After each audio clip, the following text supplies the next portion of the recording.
On est un peu sur la problématique du pain et des jeux. Pendant qu'on amuse la galerie, Rome s'effondre par ailleurs. Donc j'ai évoqué tout à l'heure l'état de délabrement du patrimoine immobilier de la ville. Bien, il y a un choix budgétaire qui a été fait. Nous allons le rectifier. Donc je réponds à votre question, oui. Nous allons revoir le coût de ces manifestations. Et j'ai découvert, parce que je vous dis, je suis un bleu, moi, dans l'affaire. Vous avez de la pratique que je n'ai pas encore. J'ai découvert qu'en réalité, nous payons aux productions de spectacles l'entrée, le plat principal, le fromage, le dessert, le café et le pouce-café. C'est-à-dire qu'on paye tout et eux encaissent tout. Je veux à présent souligner quelques points essentiels à la bonne compréhension de l'état de nos finances.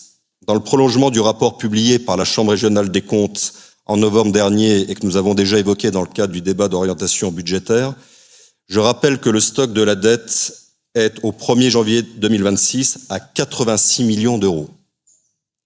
C'est-à-dire 2700 € par habitant de dette contre 1200 € pour les communes de même strate. Ce qui veut dire que nous sommes aujourd'hui dans la situation d'un ménage surendetté.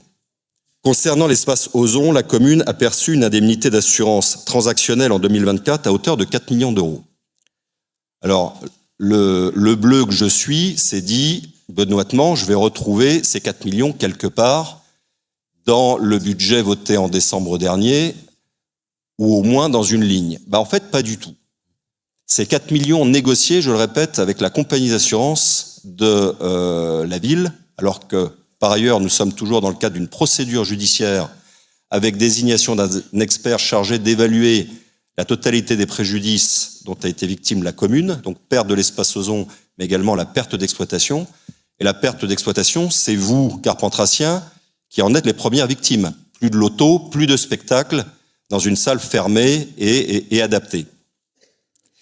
Nous attendons le résultat de cette expertise, mais nous savons aussi que les civilement responsables qui seront assurés auront un plafond de garantie, donc nous ne serons pas en mesure d'avoir la totalité de la somme via l'indemnisation nécessaire à la reconstruction de l'espace Ozon. Donc ces 4 millions que j'espérais retrouver quelque part en comptabilité, ils n'y sont pas. Ce qui veut dire que la précédente majorité a utilisé une indemnité que nous aurions dû affecter à la reconstruction, donc en la provisionnant, cette somme est partie dans le budget général au titre des frais de fonctionnement à financer. Donc nous allons avoir un effort de reconstitution d'une provision à concurrence de 4 millions. Alors bien évidemment, ça ne va pas se faire sur cet exercice parce que nous n'avons pas la marge de manœuvre budgétaire. Donc c'est la raison pour laquelle nous allons nous atteler déjà à limiter cette provision pour cet exercice à 1 300 000 €. Donc pour la faire brève et bien me faire comprendre, nous allons sanctuariser cette somme en espérant pouvoir arriver à concurrence de 4 millions dans la prévision de la reconstruction de l'espace Ozon. Donc autant vous dire que le premier coup de pelle n'aura pas lieu cette année parce que nous n'avons pas les financements. Et je vous rappelle le stock de la dette, 86 millions d'euros. La Chambre régionale des comptes qui nous a dit « Vous êtes en fait aujourd'hui dans une situation de surendettement. Vous ne pouvez plus rentrer dans ce cycle toxique du shoot à la dette pour financer vos investissements. » Ce qui veut dire qu'il va falloir faire des économies pour reconstituer notre capacité d'autofinancement. Donc la situation financière de la commune nous amène à revoir les gros projets d'investissement, notamment donc la reconstruction de l'espace Ozon, aujourd'hui estimée à 14 millions d'euros. Donc si c'est 14 millions aujourd'hui, je peux vous dire que ce sera 16 millions et demi dans un an. Surtout avec l'explosion du coût des matières premières consécutif à la guerre Amérique, Israël, Iran. Mais nous avons également un deuxième projet structurant qui avait été présenté par la précédente majorité, qui est le gymnase Coubertin, avec un engagement de 9 millions d'euros. Je le redis, comme j'ai eu l'occasion déjà de le dire précédemment dans d'autres instances, nous n'avons pas le premier euro pour pouvoir financer cet investissement. Et je vous le dis très simplement, en reprenant les finances de la ville, je ne peux pas m'engager à délivrer des ordres de service pour engager ces travaux. Ça s'appelle de la responsabilité financière. Dans notre situation, il serait totalement irresponsable et même irréaliste d'entamer sans réflexion préalable la réalisation de ces projets. Carpentras doit se recentrer sur l'essentiel, la sécurité ainsi que la propreté et l'entretien de la ville. Des missions régaliennes pourtant délaissées ces dernières années. Et parmi les missions régaliennes, c'est l'entretien du patrimoine immobilier de Carpentras qui est conséquent. Bien, avec les adjoints dédiés, nous avons commencé le tour de table.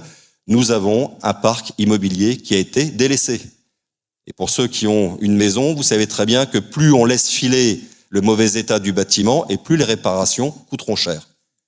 Bien, en responsabilité, nous devons assurer l'entretien de ces bâtiments et nous serons dans l'obligation de dégager des lignes de crédit pour le faire. Donc ces choix sont conformes à nos engagements électoraux et conformes aux attentes d'une majorité de Carpentrassiens. Dans les semaines à venir, nous continuerons d'étudier le détail du budget communal qui se chiffre à 76 millions d'euros. Donc ça, c'est la somme que nous pouvons engager tant au titre de l'investissement que du fonctionnement. Et je tiens également à attirer votre attention sur un ratio important. À la lecture du compte administratif 2025, nous constatons que 71% des dépenses sont des dépenses de fonctionnement et 29% des dépenses d'investissement. Et ce point est extrêmement important. Ce qui veut dire que nous sommes aujourd'hui à 3/4 des dépenses en investissement, 1/4 en fonctionnement et 1/4 en investissement. La situation que nous souhaitons, concrétiser, c'est au moins 2/3 de fonctionnement et 1/3 d'investissement. Donc c'est la trajectoire budgétaire que nous allons vous proposer. Ce travail nous permettra d'identifier les pistes d'économie et de proposer un budget rectificatif pour la fin septembre. Puisque, je le répète, en un mois, on ne peut pas faire des merveilles sur le plan budgétaire. On va continuer à rentrer dans les dossiers, à ouvrir des placards, voir ce qu'il en sort. Et en septembre, nous serons plus à même de pouvoir fixer cette ligne de route budgétaire. Ah ben ça marche, c'est formidable. Bon alors, on a bien compris que dans votre présentation, ça a été dit la dernière fois dans le conseil municipal précédent, des économies, les recommandations. Loin ? Voilà, comme vous voulez, ça va. Bon.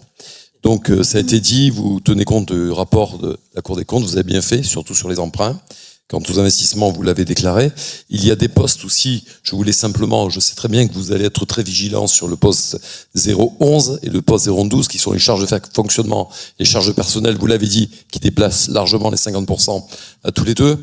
C'est en page 30 du compte administratif. Et il y a des postes à surveiller également. C'était simplement un signalement que je voulais vous donner, après y avoir regardé. Les postes à signaler sont un poste qui a explosé, c'est le budget fêtes et cérémonies. Fêtes et cérémonies, c'est le budget en page 35, le poste 6232. On est à 1 600 000. Alors ça, c'est un budget qui a fait plus que tripler en quelques années. C'est à surveiller, voir ce qu'il y a dedans. Voilà. Et autre chose un petit peu particulière également, c'est le budget dépenses et contentieux. Le budget dépenses et contentieux, en page 35, c'est le poste 6227. Celui-là également est assez particulier car il y avait déjà une augmentation progressive puisque les crédits ouverts étaient à 54 500 € et on les a largement dépassés, on les a doublés. Donc, faut voir ce qu'il y a là. Pourquoi tant de contentieux ? Voilà. C'était simplement une réflexion. Sur le poste, je vous remercie de ces observations qui correspondent exactement à ce que nous pensons également. En ce qui concerne le contentieux, c'est essentiellement dû à des recours contre les permis de construire, à des recours contre le PLU, donc à des opérations d'urbanisme qui sont contestées et que nous devons supporter, bien que les possibilités de sortie soient très minces. Et ça dure très très longtemps, et donc ça pèse sur les honoraires que nous devons verser. Nous étions très mal placés pour dire l'objet de ces contentieux, mais je vous remercie de l'avoir dit. Alors, si vous me permettez de rebondir sur la problématique du coût des spectacles. Donc, effectivement, il y a eu une explosion. Et la presse... Oui, fêtes et cérémonies. Oui. Bah oui, mais dans les fêtes, il y a les spectacles, monsieur Adolphe. Et là, on est un peu sur la problématique du pain et des jeux. Pendant qu'on amuse la galerie, Rome s'effondre par ailleurs. Donc j'ai évoqué tout à l'heure l'état de délabrement du patrimoine immobilier de la ville. Bien, il y a un choix budgétaire qui a été fait. Nous allons le rectifier. Donc je réponds à votre question, oui. Nous allons revoir le coût de ces manifestations. Et j'ai découvert, parce que je vous dis, je suis un bleu, moi, dans l'affaire. Vous avez de la pratique que je n'ai pas encore. J'ai découvert qu'en réalité, nous payons aux productions de spectacles l'entrée, le plat principal, le fromage, le dessert, le café et le pousse-café. C'est-à-dire qu'on paye tout et eux encaissent tout. Et là, on est un peu sur la problématique du pain et des jeux. Pendant qu'on amuse la galerie, Rome s'effondre par ailleurs. Donc j'ai évoqué tout à l'heure l'état de délabrement du patrimoine immobilier de la ville. Il y a un choix budgétaire qui a été fait. Nous allons le rectifier. Donc je réponds à votre question, oui. Nous allons revoir le coût de ces manifestations. Et j'ai découvert, parce que je vous dis, je suis un bleu, moi, dans l'affaire. Hein. Vous avez de la pratique que je n'ai pas encore. J'ai découvert qu'en réalité, nous payons aux productions de spectacles l'entrée, le plat principal, le fromage, le dessert, le café et le pouce-café. C'est-à-dire qu'on paye tout et eux encaissent tout. La commune n'a jamais pris 1 centime sur les billetteries, par exemple. Pas 1 centime. Nous mettons à disposition les infrastructures, ils prennent la billetterie et nous avons en plus une subvention qui est versée. Je pense que c'est une méthodologie que nous allons revoir. Alors je sais, Monsieur Adolphe, que vous êtes un homme issu du milieu du spectacle, donc je suis sûr que vous aurez plein de bonnes idées pour nous permettre de faire des programmations de qualité sans se faire tondre, comme ça a été le cas sur le précédent mandat, car je considère qu'on s'est fait tondre. Quand vous payez tout et vous ne touchez rien, il y a toujours un gagnant à la fin, mais c'est certainement pas les finances de la ville. Voilà. Ça, c'est le premier point. Deuxième point, vous avez parlé donc du contentieux. Il y a ce fameux PLU que vous avez contesté vous-même, et je pense à juste raison. Je l'annonce dès à présent, il va y avoir en parallèle une modification et une révision du PLU. Donc pour les élus qui sont membres de la commission urbanisme, bien évidemment, je vous invite à participer aux travaux pour que nous puissions, dans la concorde, établir le futur PLU de notre ville. Alors, je voudrais pas me méprendre. Hein. Je veux pas qu'on m'embarque dans quelqu'un qui va limiter la culture. Notre équipe n'est pas là pour ça. Le budget fêtes et cérémonies, c'est un compte fourre-tout qui est des fois additionnel à la culture. Hein, voilà. En ce qui concerne, c'est un budget où on met un peu les choses qu'on met pas dans la culture, justement. La culture, dans les postes culturels, on les retrouvera. Le budget, là, j'ai rien à dire.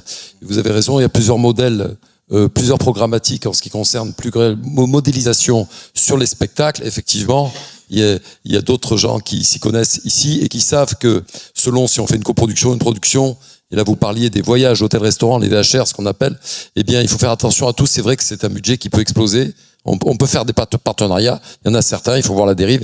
Mais moi je parle vraiment du compte fêtes et cérémonies, pas la culture. Voilà. Et je vous rassure, moi la culture aussi, ça me parle énormément, puisque je pense être un homme de culture. Mais la culture doit être partagée par le plus grand nombre et ne doit pas être l'apanage de quelques-uns. Donc si les quelques-uns, c'est des sociétés de production amies qui ont pu vivre grassement sur la bête, là je suis pas d'accord. Et j'espère, Monsieur Adolphe, qu'on ne sera pas d'accord tous les deux sur cette façon de voir la culture. Moi je discute avec vous. Et moi aussi, c'est parfait. Oui, madame. Alors, je ne sais pas si vous m'entendez. Oui. C'est parfait. J'avais 2 questions donc par rapport effectivement à ce point-là, au compte administratif. C'est en fait 2 points que je trouve absents, mais peut-être c'est ma faute, hein, parce que je ne suis pas experte en budget, effectivement. Donc, sauf erreur de ma part, je n'ai vu aucune mention de subvention destinée aux associations. Donc, je voulais savoir si ça sera dans l'ordre du jour éventuellement d'un prochain conseil municipal. La réponse est oui. En fait, le total est dans les comptes, mais ce sont des comptes agglomérés. Donc, il y a dans un poste, il peut y avoir ceci et puis d'autres aides ou d'autres interventions. Et évidemment, il y aura au moins un compte rendu qui sera fait, des décisions qui auront été prises en ce qui concerne l'attribution de subventions. Avec la répartition, effectivement, par association, j'imagine. Des subventions. C'est fait comme ça. C'est fait. Il y aura un état, ce qui se fait d'habitude, hein, il y aura un état dans lequel les subventions ou les aides apportées aux associations seront fixées ligne par ligne et par association, bien sûr. Parfait. Alors, pour ceux qui ont la pratique, en fait, on va pas voter ligne par ligne, parce que là, vous venez tous bière, sandwich, voire pyjama et sac de couchage. Donc, en fait, il y a une enveloppe globale et il peut y avoir des questions sur certaines subventions. Voilà.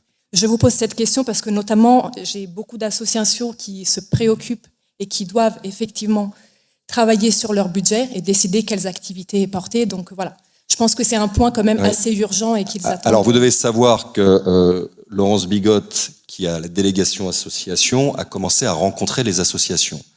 Et là, je voudrais qu'on soit tous très clairs.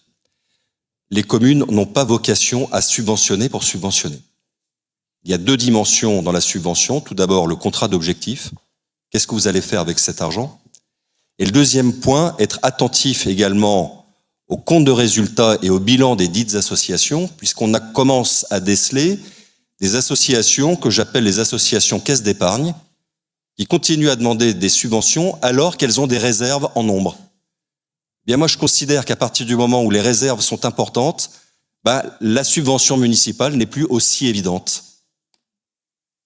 Une association, sauf si elle m'explique dans son projet qu'il risque d'y avoir une très grande dépense, par exemple, imaginons l'organisation d'un tournoi international sportif, si ça n'est pas dans le plan d'action, je ne vois pas pourquoi la commune va continuer à subventionner comme elle l'a fait jusqu'à présent, alors que parallèlement, vous avez un matelas qui est en train de se constituer.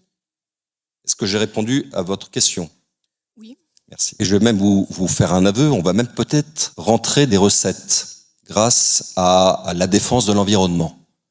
Puisque vous avez vu qu'il y a un effort qui a été fait sur le nettoiement, mais on continue à voir des gens qui balancent leurs canettes, leurs mégots, les chiens qui font leurs besoins sur la route, en se disant « mais ça s'est fait jusqu'à présent, il n'y a aucune raison que ça s'arrête ». Oui, ça va s'arrêter parce qu'il va y avoir un coût. Donc nous allons travailler avec la police municipale qui a également une compétence environnementale pour rembobiner les séances du jour au niveau du centre de surveillance urbain pour identifier les contrevenants et on va les verbaliser. Donc voilà, c'est une annonce que nous faisons. Ras-le-bol de voir les canettes posées dans les pots de fleurs, les paquets de bonbons, les pochettes de Capri-Sun qui traînent partout. Maintenant, on va identifier, on va passer un peu de temps, on va passer de l'énergie, mais on va identifier les personnes qui font ça et on va les verbaliser. Et ce ne sera pas une petite amende, on va s'inspirer de ce qu'a fait la ville de Gap. On arrive à des amendes de 450 €. Donc on va rentrer de la fiscalité par ce biais-là, et je pense qu'on va considérablement améliorer l'environnement. Notre majorité a décidé de baisser la pression fiscale sur le foncier bâti, donc ce qu'on appelle les impôts fonciers, partant du principe qu'il est nécessaire de redonner de l'attractivité à nos investisseurs et d'arrêter de considérer la trentaine de % de carpentraciens propriétaires comme des moutons que l'on peut tondre en permanence. Ce sera un des marqueurs de notre politique. On peut réduire une fiscalité sans amoindrir la qualité du service public et les capacités d'investissement parce que nous allons gérer différemment. Ça, c'est le premier point. Et deuxième point, nous formons le vœu que l'assiette de l'impôt, elle, s'élargisse par des travaux de rénovation et de mise en location. Et à ce titre, je tiens à le dire de manière la plus solennelle possible, à partir du moment où nous déciderons de baisser cette fiscalité immobilière, ça veut dire que les propriétaires immobiliers doivent également être en conformité avec la loi. Donc j'insiste sur ce point. Monsieur Adolphe, vous avez évoqué tout à l'heure le coût des procédures. Une des premières tâches à laquelle je me suis attelé en tant que maire, c'est de vérifier aujourd'hui avec le service urbanisme quels étaient les dossiers contentieux ou pré-contentieux sur les problèmes d'urbanisme. Appel au peuple, vous faites des modifications chez vous, vous changez un garage dans sa destination initiale pour y faire une chambre, pour y accueillir belle maman, je vous demande tout simplement de le déclarer.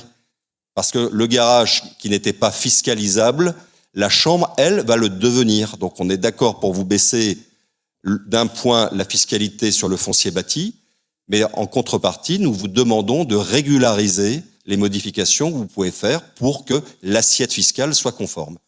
Donc je l'annonce aussi ce soir, nous allons renforcer le contrôle de conformité concernant les travaux réalisés. Donc si certains, par oubli, n'ont pas déclaré des surfaces supplémentaires, faites-le, il n'y aura aucune difficulté, nous régulariserons. Et ceux qui l'ont fait à dessein dans la volonté de contourner la loi, eh bien nous proposerons dans un premier temps une transaction via une amende administrative destinée à rééquilibrer et rendre plus juste la problématique, car il n'y a aucune raison que celui qui va payer son foncier plein pot, eh bien, se retrouve à payer une fiscalité que ne paiera pas celui qui va acheter du foncier qui ne peut pas être bâti, qui va construire et qui, lui, peut-être paiera un peu de fiscalité, puisque c'est ce qu'on nous sort dans les dossiers d'urbanisme. Ah ben non, j'ai régularisé, j'ai payé de l'impôt dessus. Non, absolument pas. Vous n'avez pas payé le prix du foncier nécessaire à la construction. Par l'amende, on remet les choses d'aplomb et on rétablit un peu d'équité. Donc voilà, on baisse la fiscalité, mais on demande aux uns et aux autres d'être particulièrement rigoureux quant à la régularité de leur assiette fiscale. J'en ai terminé. Donc sur ce, y a-t-il des questions ou des observations? Monsieur Adolphe. Alors oui, c'est important d'accompagner les gens qui font des modifications d'urbanisme. J'espère que ça sera le cas. Des fois, c'est complexe. Donc là, sur cette question, je vous suis. D'ailleurs, ça se faisait avant. On avait contrôlé à une époque toutes les piscines et tous les garages. Mais c'est en perpétuel mouvement. Il faut continuer de le faire. Vous avez raison. Mais je voudrais juste remettre en réalité quelque chose. Bon, vous faites un effort. Bon, on sait que c'est 200 000 en moins de recettes quand même. Ce que vous allez faire, ce qui correspond, pour dire à tout le monde, à peu près l'équivalent de 7 postes de catégorie C chargés. Donc, c'est un effort conséquent pour ceux qui payent la taxe, pour les habitants. Les propriétaires, donc les 3000 propriétaires sur à peu près 18 000 foyers. Donc la réduction pour une maison moyenne de 100 mètres carrés, c'est l'axe médian, ça. Maison de 100 mètres carrés, 3 chambres, 400 à 500 mètres carrés de terrain, sur une base de 41,95, c'était le taux avant. On était à 1258, maintenant on va être à 12 € de moins. Bon, c'est un effort. Mais vous savez très bien que, vu le taux de l'inflation à 2,7, de toute façon, la taxe foncière augmentera. Elle ne dépendra pas du taux de la commune, certainement. Mais bon, 1 € par mois, vous conviendrez que c'est même pas le prix d'une baguette chez un bon boulanger. Voilà. Donc, il ne faut pas confondre 1% sur le prix total de la taxe foncière et 1 point du taux. On est bien d'accord, C'est ce que vous avez dit. Je ne dis pas que vous avez dit le contraire. Oui. Mais certains font la confusion et je voulais le préciser. On n'est plus... C'est 41,95 le taux de la taxe foncière. Il ne passe pas à 40,95, il passe à 41,50. Voilà. Et donc c'est très faible pour l'économie. Bon, c'est toujours une économie. Voilà ce que je voulais préciser. Et en sachant que c'est une trajectoire. Donc pendant la durée du mandat, chaque année, nous vous proposerons une diminution de cette fiscalité. Partant du principe que dans le même temps, nous espérons un élargissement de l'assiette et donc il y aura une compensation qui se fera. Alors moi, je voudrais faire quand même une observation. Il faut que nous, carpentraciens, nous ayons conscience que l'Hôtel-Dieu constitue un outil culturel absolument extraordinaire, mais qui est peut-être surdimensionné par rapport à nos capacités financières. Voilà, je le dis très simplement, nous avons donc ce budget annexe qui est quand même révélateur d'une charge pour la commune annuelle, donc cumulée, fonctionnement, remboursement de l'emprunt, les intérêts, on arrive grosso modo à 5 millions d'euros par an. Et très honnêtement, nous ne pouvons pas faire 5 millions de recettes. Je serais ravi que la billetterie permette, dans la partie muséale, d'avoir un résultat de 5 millions, ça n'est pas possible. Donc nous avons, les uns et les autres, la responsabilité de considérer que cet outil culturel, se fait à nos frais. Donc nous avons tous, qui payons des impôts ici, une charge culturelle quand même considérable. Mais nous allons essayer quand même d'en réduire la charge par une optimisation du lieu. Donc c'est un peu un appel au peuple que je lance. Faites savoir autour de vous qu'il est possible de louer des espaces de l'Hôtel-Dieu pour des manifestations de promotion privée. Vous connaissez une entreprise qui a besoin d'honorer ses salariés en fin d'année par une belle réception, on peut louer des espaces à l'Hôtel-Dieu.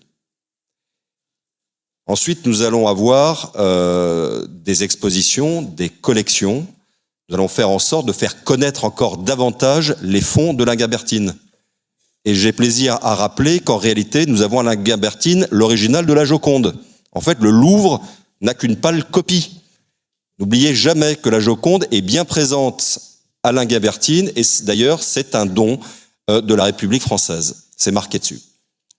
Donc faites-le savoir. Nous allons travailler avec des tour opérateurs, puisque vous avez vu qu'il existe un port touristique à Avignon.